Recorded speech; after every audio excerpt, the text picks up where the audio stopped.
Then you go big again with Phase 3, and it really kicks off with this film.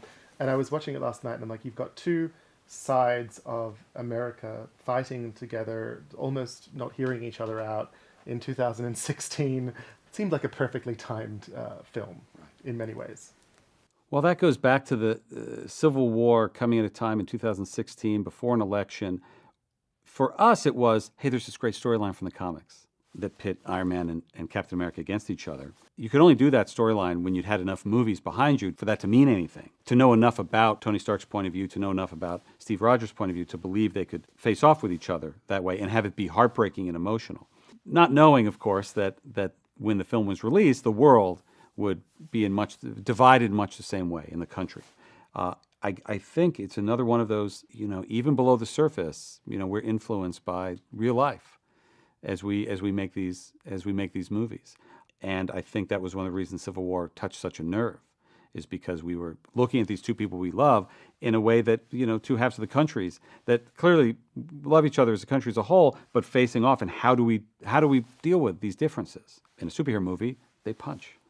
The take with new directors in this particular phase seems to take it to an even new level, obviously, with Taika, continuing with the Russos, but then, you had a horror film director come in and do Doctor Strange. Right. Doctor Strange was something we hadn't really ever seen before. Do you remember the first time you saw those special effects? I would do interviews like this going back almost 10 years, and people would say, well, down the line, what do you want to, what characters do you want to see come to screen? Would always mention Black Panther, would always mention Doctor Strange. Because both of those characters tap into entirely new worlds within the Marvel Universe. And Doctor Strange, the master of the mystic arts, Sorcerer Supreme, the whole notion of sorcerers, the whole notion of the multiverse and these parallel dimensions is really important in the comic storylines, and we wanted to be able to have access to that in our stories.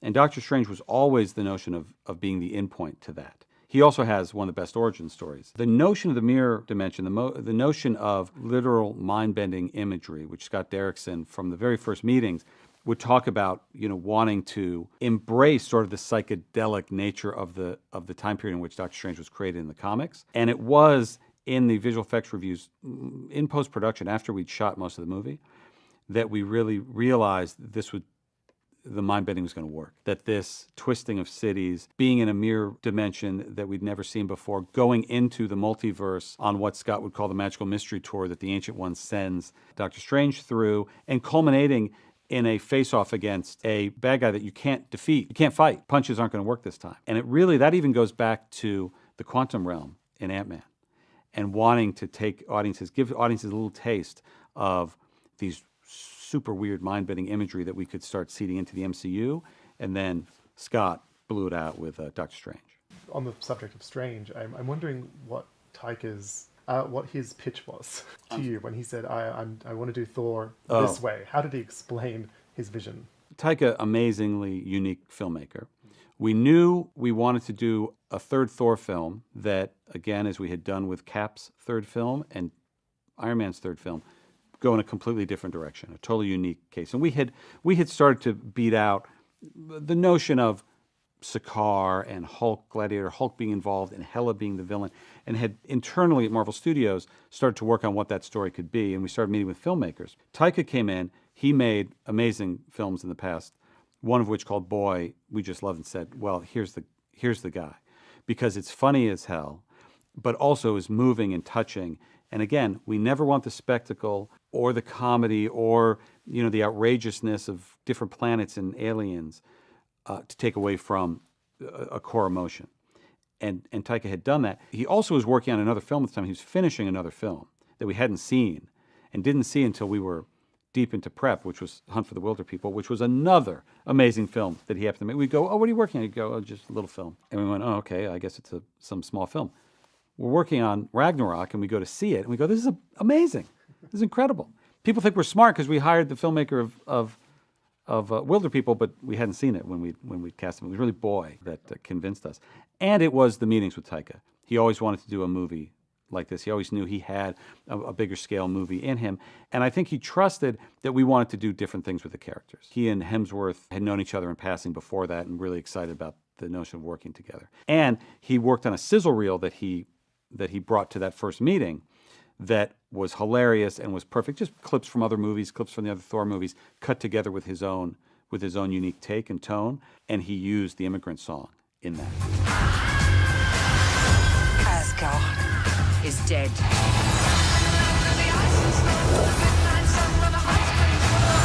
And it just unlocked a whole new thing for us when we went, this is it. This has got to be in the movie. This song's got to be in the marketing. And of course it was. Spider-Man was a special project for you because it was kind of full circle. You had been executive producer on the Tobey Maguire. What was it like to take that journey with that character and re-envision it? I feel like in every phase and in every project, and as cheesy as it sounds, every day at Marvel Studios, there's something amazing and special that happens and makes me appreciate being a part of it.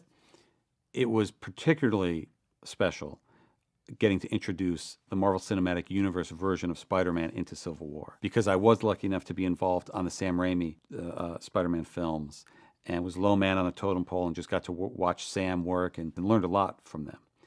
And when it came time, as Sony was talking about additional Spider-Man films and doing more, it was really gracious of Amy Pascal to hear me out when I suggested incorporating him into the MCU. And then doing an MCU Spider-Man film with Tony Stark as his mentor and tapping into a Spider-Man that nobody had seen before outside of the comic book. Spider-Man was not created in a vacuum in a world without superheroes. Spider-Man was never the only superhero in his universe. He was part of the Marvel universe.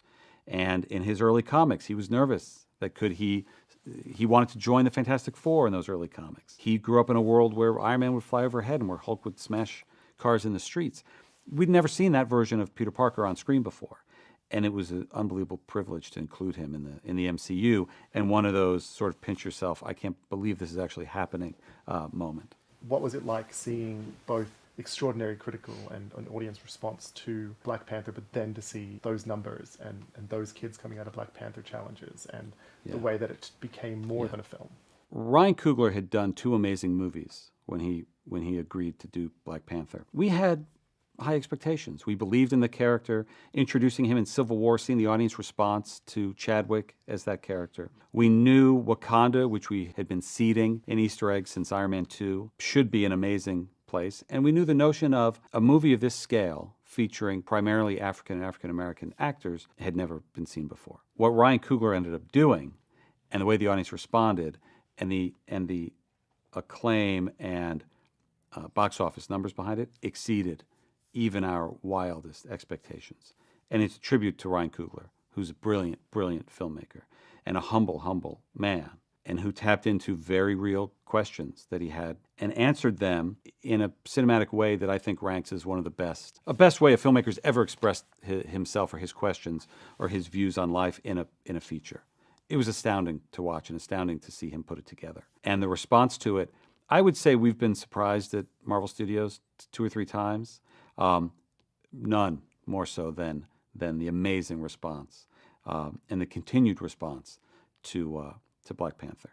What's your favorite post-credits sequence? It's too hard for me to say what my favorite one is because it's something that it is so personal to me. I love those tags.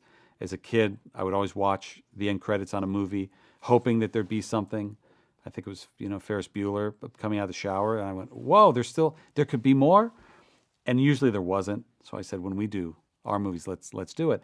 It also allowed us to tell stories in a unique way. So I have great fondness for the first one with Sam Jackson agreeing to come in on a Saturday and shoot this quick scene, again with the promise that maybe it could grow into future things, and a promise to the fans that we were going to try to build the Marvel Universe on screen.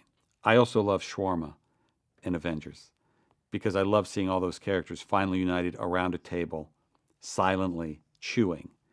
And I also love that idea didn't come about until the final days on post.